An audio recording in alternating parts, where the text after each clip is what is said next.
क्या होगा जिस कहानी का सच खोजते खोजते आप अनगिनत दरवाजे पार कर चुके हों और उसका लेखक भी आप ही निकले और सत्य के अंतिम द्वार के पार विवान को एक ऐसी झील दिखाई देती है जिसमें पूरी कहानी का अतीत छिपा है। लेकिन जब वह उस रहस्य को देखता है उसकी दुनिया ही बदल जाती है। क्या विवान सिर्फ इस कहानी का पात्र है या फिर उसी ने इस कहानी की शुरुआत की थी? पुरानी हवेली का दरवाजा। इसी पार्ट में देखिए स्मृतियों के लोक में अंधकार तेजी से फैल रहा था। आकाश में खुली विशाल दरार के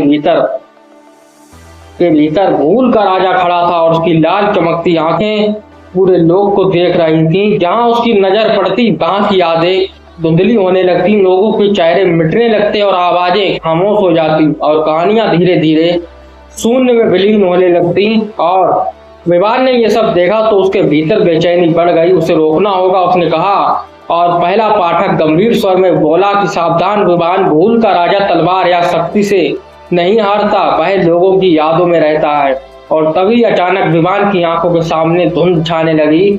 उसे अपना नाम याद करने में कठिनाई होने लगी। वह घबरा गया कि मेरे साथ क्या हो रहा है। और पहला पाठक चिल्लाया कि वह तुम्हारी यादें छीन रहा है। और विवान ने तुरंत अपनी हथेली पर पड़े चिन्ह को देखा और पाए हल्की रोशनी से चमक रहा था, लेकिन उसकी चमक भी कम होती जा रही थी। और तभी भूल का राजा हंसा, एक ठंडी और भयानक हंसी में, कि जब सब मुझे भूल जाते हैं तब मैं और शक्तिशाली हो जाता हूँ, और जब मैं सबको बुला देता हूँ तब केवल मैं ही बचता हूँ। और अचानक स्मृतियों के लोगों के बीचों बीच एक विशाल पुस्तकालय प्रकट हुआ।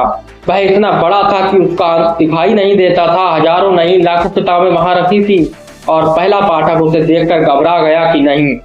वह स्मृति पुस्तकालय तक पहुंच गया और विवान ने पूछा, ये पुस्तकालय क्या है? और पहले पाठक ने उत्तर दिया कि यहाँ हर कहानी की पहली स्मृति सुरक्षित है। अगर ये नष्ट हो गया तो अनगिनत कहानियां हमेशा के लिए गायब हो जाएंगी। और भूल का राजा धीरे धीरे पुस्तकालय की ओर बढ़ने लगा। उसके हर कदम के साथ सैकड़ों किताबें धूल में बदल रही थी। और तभी विवान की नजर एक चमकती हुई किताब पर पड़ी।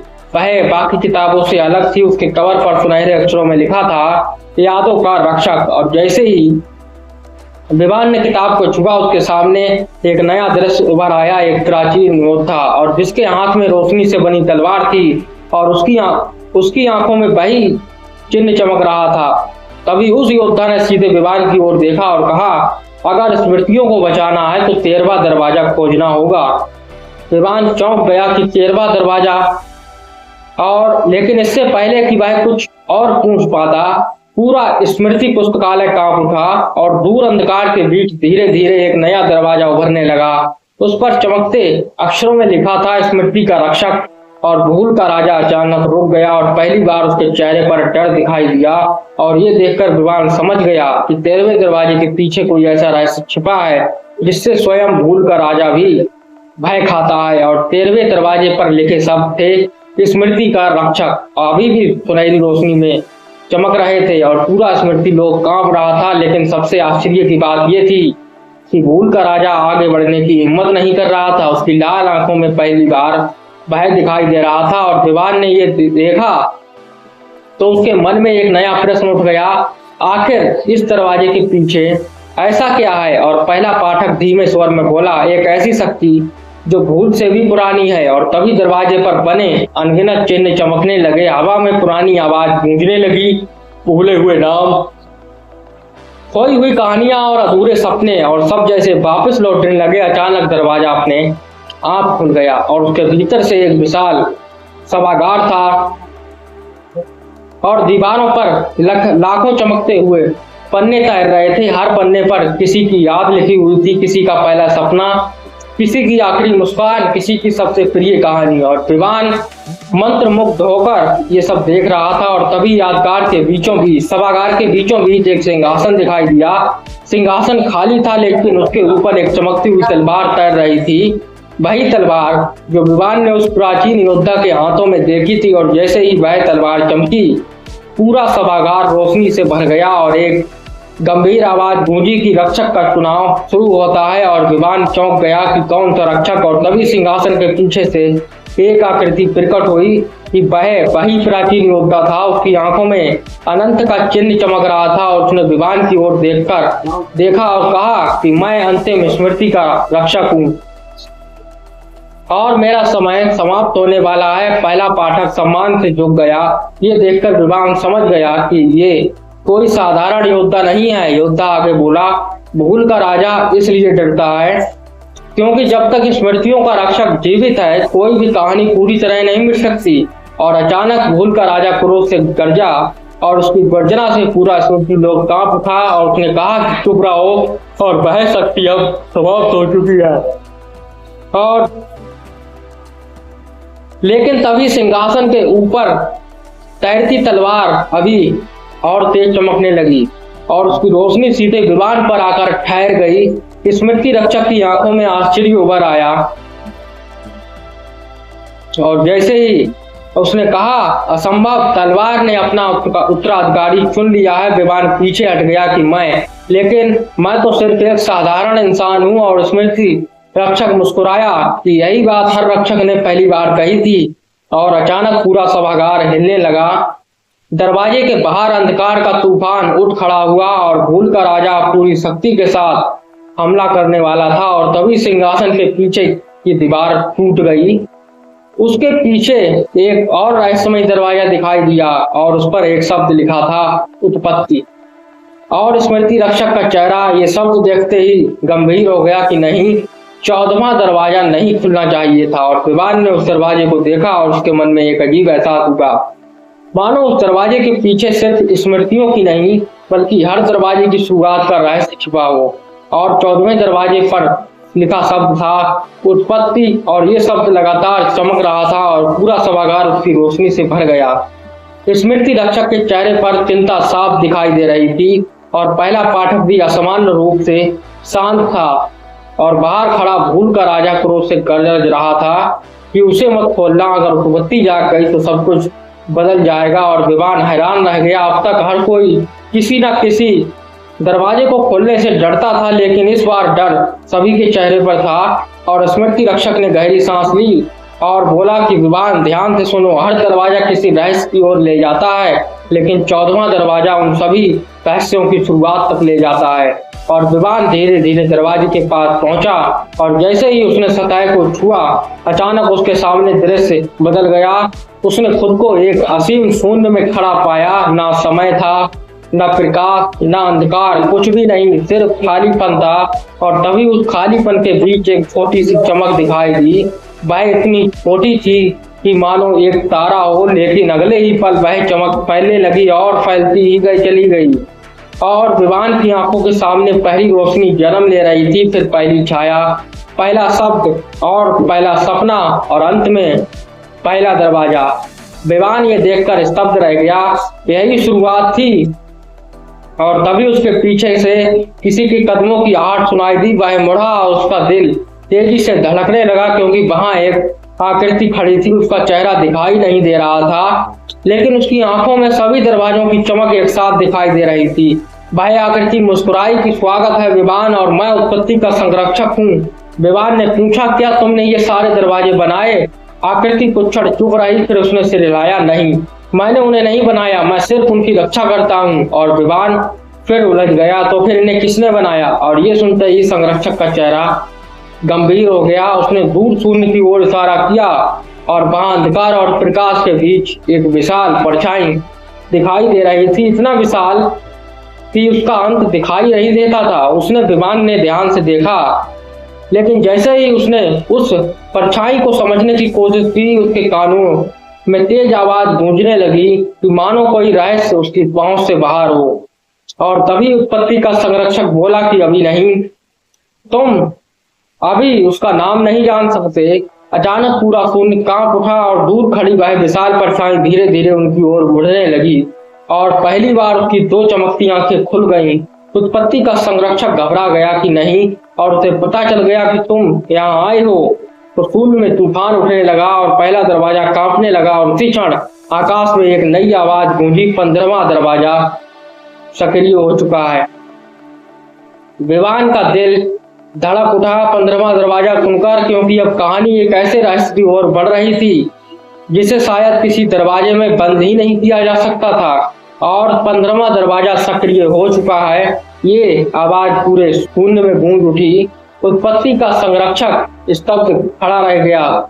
उसके चेहरे पर ऐसा भय था जैसे विमान ने पहले कभी नहीं देखा था। दूर खड़ी वह विशाल परछाई अब धीरे धीरे उनकी ओर मुड़ रही थी। उसकी चमकती आंखें खुल चुकी थीं और ऐसा लग रहा था मानो वह सीधे विमान को देख रही हो। विमान एक भारी आवाज शून्य में गूंजी, तुम बहुत देर दूर आ गए हो। और विमान का दिल ये आवाज सुनकर धड़कने लगा। तुम कौन हो? विमान ने कहा, लेकिन उत्तर देने की बजाय वह परछाई और विशाल होती चली गई। उसके चारों ओर अनगिनत दरवाजे घूमने लगे। पहला दरवाजा, आखिरी दरवाजा, स्मृति का दरवाजा और चौथा निर्णय का दरवाजा। और वे दरवाजे भी जिन्हें विमान ने कभी नहीं देखा था। उत्पत्ति का संरक्षक तुरंत विमान के सामने आ गया। उसकी ओर मत देखो, अगर तुमने उसका असली रूप देख लिया तो तुम्हारी कहानी हमेशा के लिए बदल जाएगी। और तभी अचानक खून के बीच एक नई रोशनी प्रकट हुई। वह रोशनी एक विशाल द्वार का आकार लेने लगी, पहले से भी बड़ा, पहले से भी रहस्यमय। और उसके ऊपर सुनहरे अक्षरों में लिखा था 15वां दरवाजा, प्रतिबिंब। और विमान ने जैसे ही उस नाम को पढ़ा, उसके आसपास की दुनिया टूटने लगी, शून्य कांच की तरह बिखर गया। और अगले ही पल वह एक अजीब जगह पर खड़ा था। चारों ओर अनगिनत दर्पण थे, हर दर्पण में एक अलग विमान दिखाई दे रहा था। कहीं वह राजा था, कहीं साधारण इंसान, और कहीं वह स्मृति का रक्षक था, और कहीं वह अंधकार का स्वामी बन चुका था। और विमान घबरा गया कि ये जगह क्या है। और तभी सभी दर्पणों से एक साथ आवाज आई कि ये तुम्हारी संभावनाओं का लोक है, और यहाँ तुम वह सब देखोगे जो तुम बन सकते हो। अचानक एक दर्पण में हलचल हुई और उसमें एक ऐसा विमान दिखाई दिया जिसे देखकर उसका खून जम गया। उस विमान की आंखें पूरी तरह काली थीं। उसके पीछे टूटे हुए दरवाजों का ढेर पड़ा था और उसके हाथ में एक काली चाबी थी। वह दर्पण वाला विमान मुस्कुराया, फिर बोला, आखिरकार तुम यहाँ पहुंच ही गए, और मैं तुम्हारा वह रूप हूँ जो कभी वापस नहीं लौटा। और पूरा दर्पण लोग कांप उठा। बाकी सब प्रतिबिंब गायब होने लगे, सिर्फ वही काला विमान बचा। और उसके पीछे एक और दरवाजा धीरे धीरे उभरने लगा। उस पर कोई नाम नहीं था, कोई चिन्ह नहीं था, सिर्फ एक गहरी दरार थी जिसके भीतर से अजीब फुसफुसाहटें सुनाई दे रही थी। काला विमान मुस्कुराया कि अगर सच जानना है तो इस बार दरवाजा मैं खोलूंगा।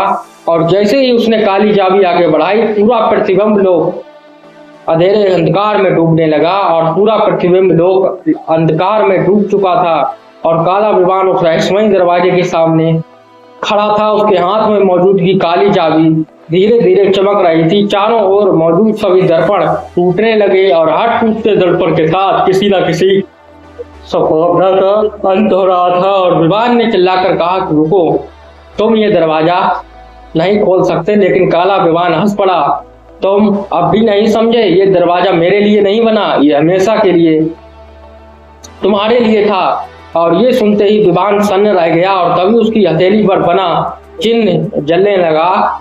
और जैसे ही पाए किसी छिपे हुए सत्य को पहचान रहा हो, अचानक काली चाबी हवा में उठ गई। लेकिन वह काले विमान के पास नहीं गई, वह सीधे असली विमान के सामने आकर रुक गई।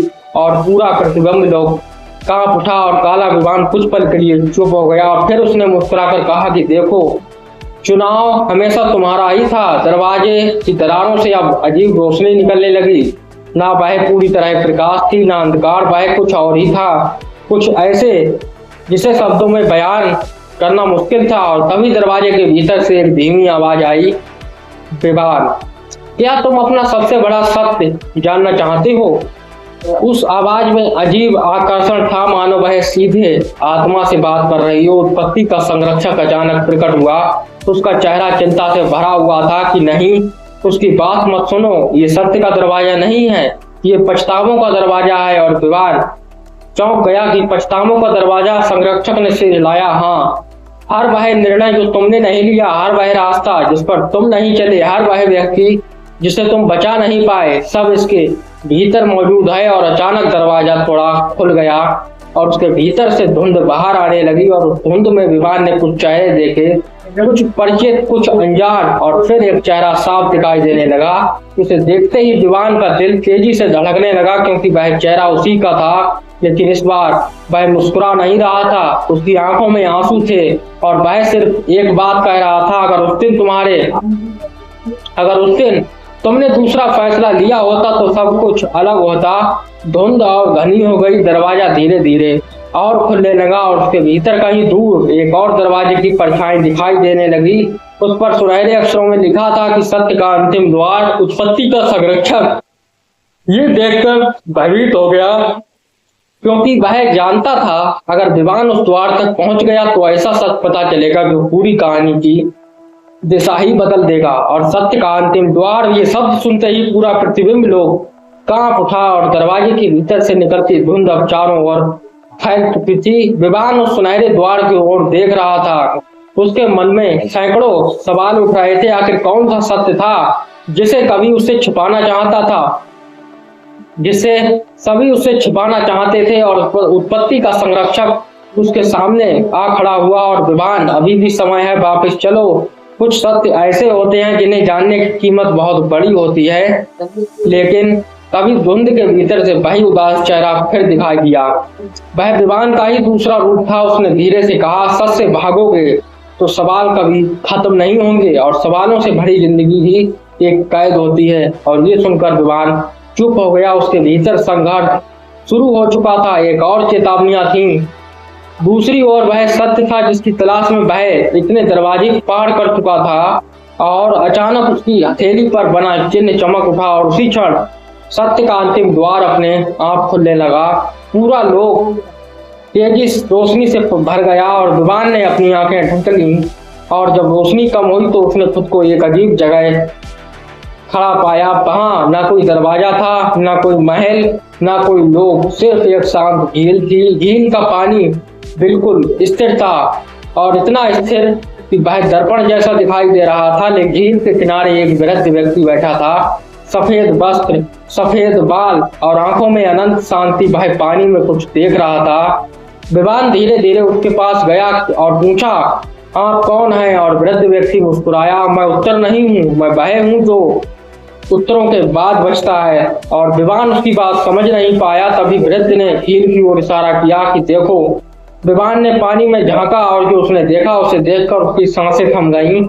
झील में पूरी कहानी दिखाई दे रही थी। पुरानी हवेली, पहला दरवाजा, स्मृति लोक, भूल का राजा, पहला पाठक और सब कुछ। लेकिन फिर उसने कुछ और देखा, कुछ ऐसा जो उसने पहले कभी नहीं देखा था। और कहानी के सबसे पहले दृश्य से भी पहले एक छोटा सा कमरा, उस कमरे में एक मेज थी और उस मेज पर एक पुरानी डायरी रखी थी। डायरी के कवर पर लिखा था, पुरानी हवेली का आखिरी दरवाजा। और विवान की आंखें ये देखकर फैल गईं।